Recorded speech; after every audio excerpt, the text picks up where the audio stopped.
প্রিয় শিক্ষার্থীরা, আসসালামু আলাইকুম। সরকারি হরগঙ্গা কলেজ আয়োজিত অনলাইন ক্লাসে তোমাদের স্বাগত জানাচ্ছি। আমি শাকিল আক্তার, প্রভাষক, অর্থনীতি বিভাগ। আজকে আমি আলোচনা করছি সম্মান তৃতীয় বর্ষের সরকারি অর্থব্যবস্থা বিষয়টির কর ভাগ ও করের প্রভাব এই অধ্যায়টি নিয়ে। এই অধ্যায়ের উপরে আজকে আমাদের তৃতীয় ক্লাস। আজকে ক্লাসে আমি মূলত আলোচনা করব দুই ধরনের ট্যাক্স নিয়ে, একটা বা কর নিয়ে। একটা হচ্ছে একক কর বা ইউনিট ট্যাক্স, আর একটা হচ্ছে মূল্যানুপাতিক কর বা অ্যাড ভ্যালোরাম ট্যাক্স। এই দুটো কর নিয়ে এবং এই দুটো করের উদাহরণের সাহায্যে দুটো কর ছক আকারে দেখাবো এবং এই দুটো কর আরোপের ফলে আয় রেখার কি রূপে স্থানান্তরিত হয়, ঠিক আছে, বিক্রেতার আয় রেখার কি রূপে স্থানান্তর ঘটে সেটি আমি দেখাবো। প্রথমে আমরা আসি একক কর বা ইউনিট ট্যাক্স বলতে কি বোঝায়। প্রতি একক পণ্যের উপরে যখন নির্দিষ্ট হারে কর আরোপ করা হয় তখন সে করকে বলা হয় একক কর বা ইউনিট ট্যাক্স। প্রতি একক পণ্যের উপরে যখন একক হারে নির্দিষ্ট হারে কর আরোপ করা হয় তখন সেটাকে আমরা বলছি একক কর বা ইউনিট ট্যাক্স। তোমরা একটু বোর্ডে যদি খেয়াল করো, আমি সংজ্ঞাটি লিখে রেখেছি। এক্ষেত্রে যেহেতু প্রতি একক পণ্যের উপরে নির্দিষ্ট হারে কর আরোপিত হয়, সেক্ষেত্রে বিক্রয়ের পরিমাণ এবং বিক্রয়ের মূল্য এক্ষেত্রে বিবেচ্য বিষয় নয়। অর্থাৎ কি পরিমাণ বিক্রয় হলো বা দ্রব্যের বিক্রয় মূল্য কত সেটি এখানে বিবেচ্য হবে না। কত একক পণ্য বিক্রিত হলো, কত একক পণ্য বিক্রয় হচ্ছে সেটি একমাত্র বিবেচ্য বিষয়। একক করের ক্ষেত্রে বিক্রয় পরিমাণ বাড়লো বা বিক্রয় পরিমাণ কমলো, এতে একক করের কোনো পরিবর্তন হয় না। বিক্রয় পরিমাণ বাড়লে মোট করের পরিমাণ বাড়ে, বিক্রয় পরিমাণ কমলে মোট করের পরিমাণ কমে। ঠিক আছে, এক্ষেত্রে যদি দেখা গেল যে কোনো একটি পণ্যের বেশি পরিমাণ বিক্রয় হচ্ছে, সেক্ষেত্রেও করের হারে কোনো পরিবর্তন হয় না, কারণ প্রতি এককের উপর কর নির্ধারিত থাকে। তো সেক্ষেত্রে যদি বিক্রয়ের পরিমাণ বেড়ে যায়, কি হয়, মোট করের পরিমাণ বাড়ে। আবার বিক্রয়ের পরিমাণ যদি কমে যায়, মোট করের পরিমাণ হ্রাস পায়। মোট করের পরিমাণ বাড়ে কমে।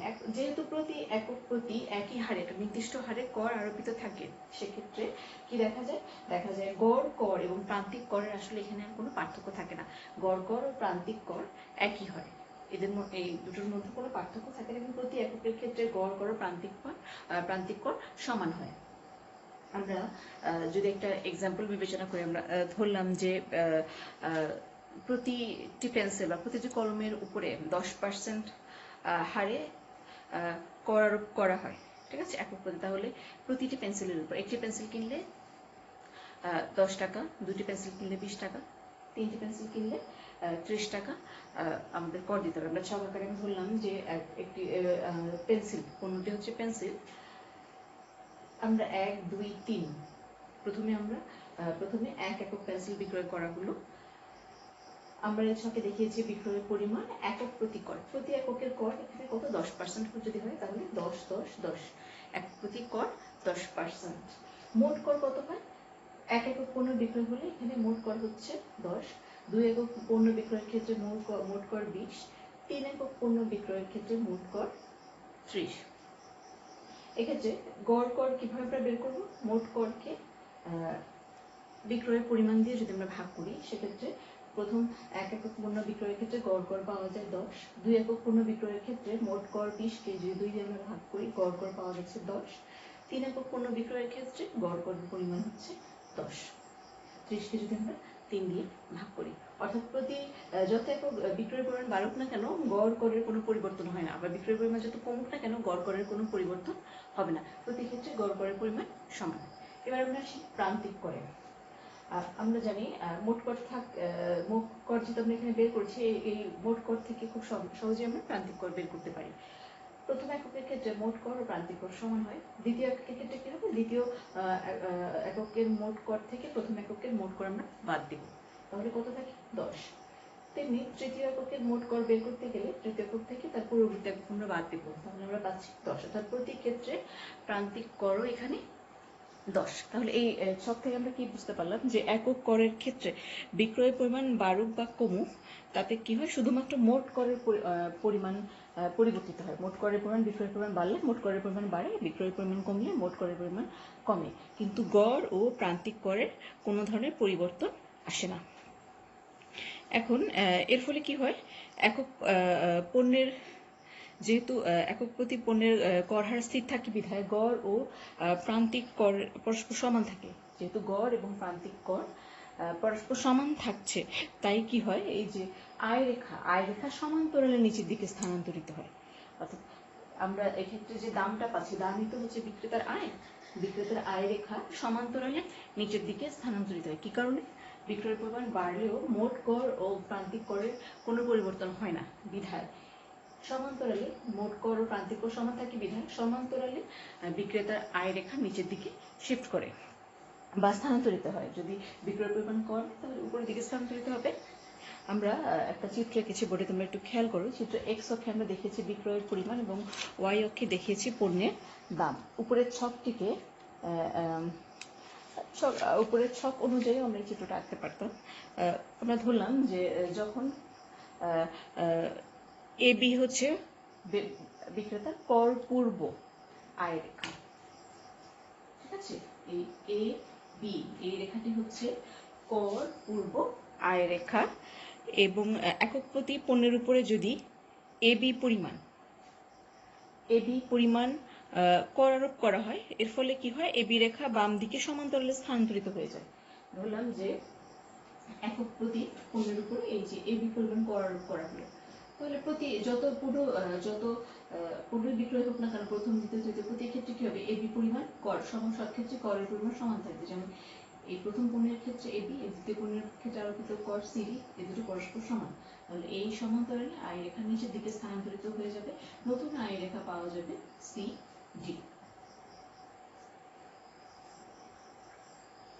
অর্থাৎ একক প্রতি কর যেহেতু প্রতি একক পণ্যের ক্ষেত্রে সমান, সেক্ষেত্রে কি হয়, কর আরোপের ফলে বিক্রেতার আয় রেখায় সমান্তরালে নিচের দিকে এখানে সমান্তরালতে ভাবে স্থান পরিবর্তন করে। যদি বিক্রয়ের পরিমাণ কমে সেটা সমান্তরালের উপর দিকে যায়, বিক্রয়ের পরিমাণ বাড়লে সমান্তরালের নিচের দিকে স্থানান্তরিত হয়। এটি হচ্ছে একক কর ও আয় রেখার মধ্যে একক কর আরোপের ফলে আয় রেখার স্থানান্তর। যদি আমাদের এরূপভাবেও এই প্রশ্নটা আসতে পারে যে একক কর আরোপের ফলে বিক্রেতার আয়ে কি ধরনের পরিবর্তন আসে বা বিক্রেতার আয় রেখার কি পরিবর্তন আসে, সেক্ষেত্রে কি করতে হবে, এই ধরনের একটা কাল্পনিক ছক অঙ্কন করে আমরা এই ধরনের একটা চিত্রের মাধ্যমে সেটা ব্যাখ্যা করতে পারবো। এরপর পরবর্তী টপিকে আসি, সেটা হচ্ছে মূল্যানুপাতিক কর বা অ্যাড ভ্যালোরেম ট্যাক্স।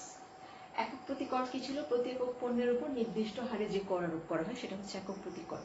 আর মূল্যানুপাতিক কর কি, প্রতি একক পণ্যের বিক্রয় মূল্যের উপর শতকরা হারে কর আরোপ করলে তাকে মূল্যানুপাতিক কর বলে।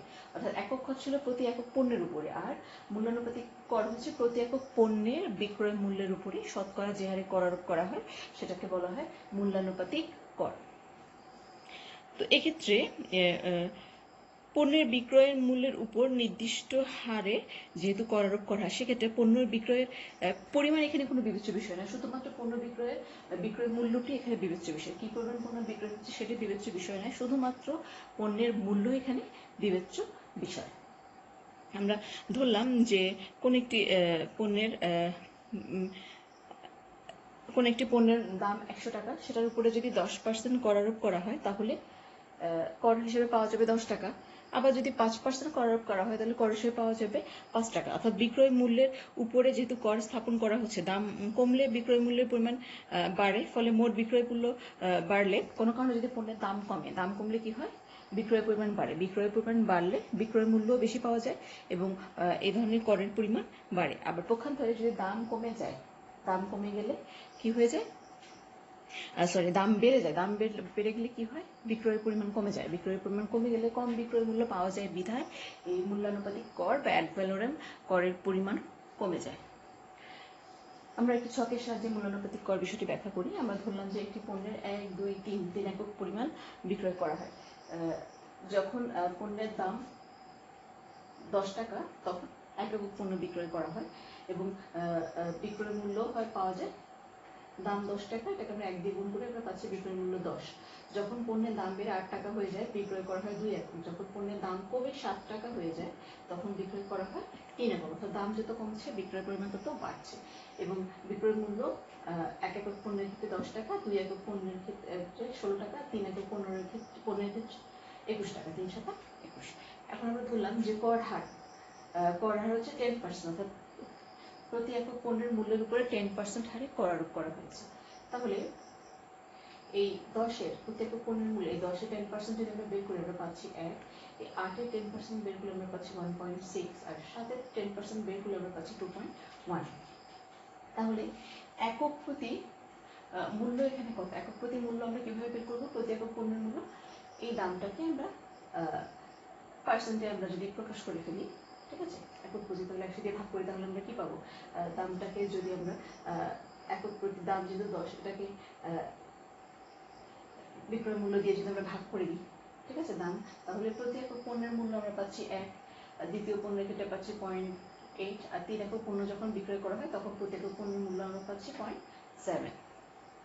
তাহলে এই ছকে আমরা কি দেখতে পাচ্ছি যে এক্ষেত্রে বিক্রয়ের মূল্য, বিক্রয়ের পরিমাণ যত বাড়ে, দাম যত কমে বিক্রয়ের পরিমাণ তত বাড়ে, তার ফলে কি হয়? বিক্রয় মূল্যের পরিমাণও বাড়ে। বেশি পণ্য বিক্রয় হলে বিক্রয় মূল্যের পরিমাণ বাড়ে এবং কি দেখা যায়? মোট করের পরিমাণও বাড়ে। এখন দেখা যাচ্ছে যে মূল্যানুপাতিক কর আরোপ করার ফলে দাম কমিয়ে বিক্রয়ের পরিমাণ বাড়ালে বিক্রয় মূল্য ও মোট করের পরিমাণ বাড়বে, কিন্তু বিক্রেতার এর ফলে কি হবে? বিক্রেতার আয় রেখার যে পরিবর্তন হচ্ছে, সে একক প্রতি যে মূল্য পাচ্ছে, দেখো 1.8, 0.7, এই মূল্যের যে পরিবর্তনটা সেটা কিন্তু সমান্তরাল বা সমান হারে না। সমান হারে না বিধায় বিক্রেতার আয় রেখা কি হয়? অসমান্তরালে স্থানান্তরিত হয়, ঠিক আছে। এক্ষেত্রে কি হয়? প্রতি একক পণ্যের মূল্য, বিক্রেতার প্রতি একক পণ্যের মূল্যে যে মূল্যের পার্থক্য দেখো সমান্তরাল নয়, অর্থাৎ ব্যবধান সমান নয় বিধায় তার আয় রেখা, অর্থাৎ মূল্যানুপাতিক কর আরোপের ফলে বিক্রেতার আয় রেখা অসমান্তরালে স্থানান্তরিত হয়। চিত্রে আমরা ধরলাম যে কর পূর্বে বিক্রেতার আয় রেখা হচ্ছে এবি, ঠিক আছে। আমরা ধরলাম যে যখন এক একক দ্রব্য বিক্রয় করে তখন আরোপিত কর এবি, ঠিক আছে। 2 একক পণ্য যখন বিক্রয় করে তখন কর হচ্ছে সিডি, এবং 3 একক পণ্য যখন বিক্রয় করে তখন মোট কর হচ্ছে, বিক্রয় মূল্য হচ্ছে ইএফ। এটা কর বলছি, এটা আসলে বিক্রয় মূল্য হবে। এক একক পণ্য যখন বিক্রয় করে তখন দাম পাওয়া যায় এবি, 2 একক পণ্য যখন বিক্রয় করে তখন দাম পাওয়া যায় সিডি, 3 একক পণ্য যখন বিক্রয় করে দাম পাওয়া যায় ইএফ। এখন এই চিত্রানুযায়ী কি দেখতে পাচ্ছি? যেহেতু চিত্রানুসারে এই কর পূর্ব আয় রেখা এবং মূল্যানুপাতিক কর এবি আরোপের ফলে এবি রেখা সমান্তরাল নিচের দিকে, অসমান্তরালের নিচের দিকে স্থানান্তরিত হয়, যেটাকে আমরা চিত্রে এই যে সিবি দিয়ে দেখাচ্ছি অসমান্তরাল। এখানে রেখাটি স্থানান্তরিত হয়েছিল সমানভাবে, এক্ষেত্রে আয় রেখাটি স্থানান্তরিত হচ্ছে অসমান্তরাল ভাবে। এক্ষেত্রে একটা জিনিস লক্ষণীয়, সেটা কি? দাম কমার ফলে বিক্রয়ের পরিমাণ বাড়লেও এক এক প্রতি মূল্যানুপাতিক কর কমে। দেখো দাম কমে গেছে, ঠিক আছে, দাম আগের চেয়ে কমেছে, এই প্রতি ক্ষেত্রে দাম কিন্তু আগের চেয়ে কমে গেছে। দাম কমার ফলে বিক্রয়ের পরিমাণ বেড়েছে, বিক্রয়ের পরিমাণ বাড়ে।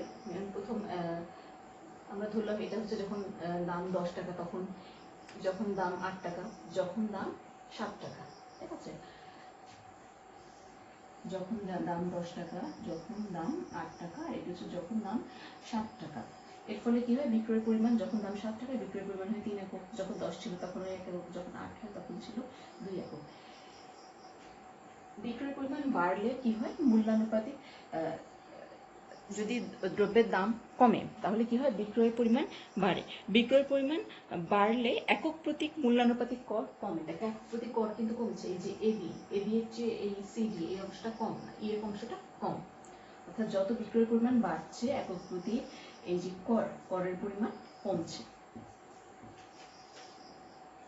সকল কিন্তু আমরা তাই দেখতে পেলাম। দেখো যখন বিক্রয়ের পরিমাণ একক ছিল, প্রতি একক পণ্যের মূল্য 1, যখন 2 তখন কি হচ্ছে? আস্তে আস্তে কমছে, বিক্রয় পরিমাণ যত বাড়ছে কর হার সর্বক্ষেত্রে সমান হলেও প্রতি একক পণ্যের মূল্য কি হচ্ছে? কমে যাচ্ছে বিধায় কি হচ্ছে? ভোক্তার প্রতি একক পণ্যের মূল্য যদি কমে যায়, ভোক্তার কি হয়?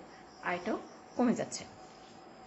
তো এক্ষেত্রে আমরা কি দেখলাম যে একক প্রতি কর যখন আরোপ করা হয় তখন বিক্রেতার আয় রেখাটি সমান্তরালে স্থানান্তরিত হয়, কিন্তু যখন মূল্যানুপাতিক কর অর্থাৎ পণ্যের একক প্রতি একক পণ্যের বিক্রয় মূল্যের উপর কর আরোপিত হয় তখন তার আয় রেখাটা কি হয়? অসমান্তরালে স্থানান্তরিত হয়, এবং যত দাম কমে বিক্রয়ের পরিমাণ বাড়ে, কিন্তু একক প্রতি পণ্যের মূল্য কি হয়, কমতে থাকে।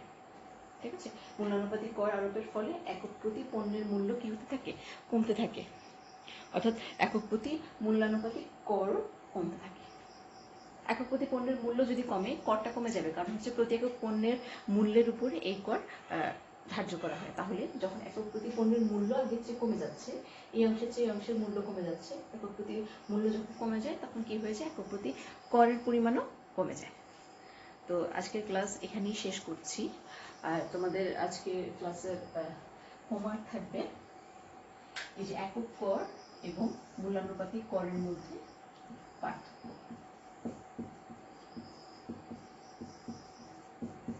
একক কর ও মূল্যানুপাতিক করের মধ্যে পার্থক্য।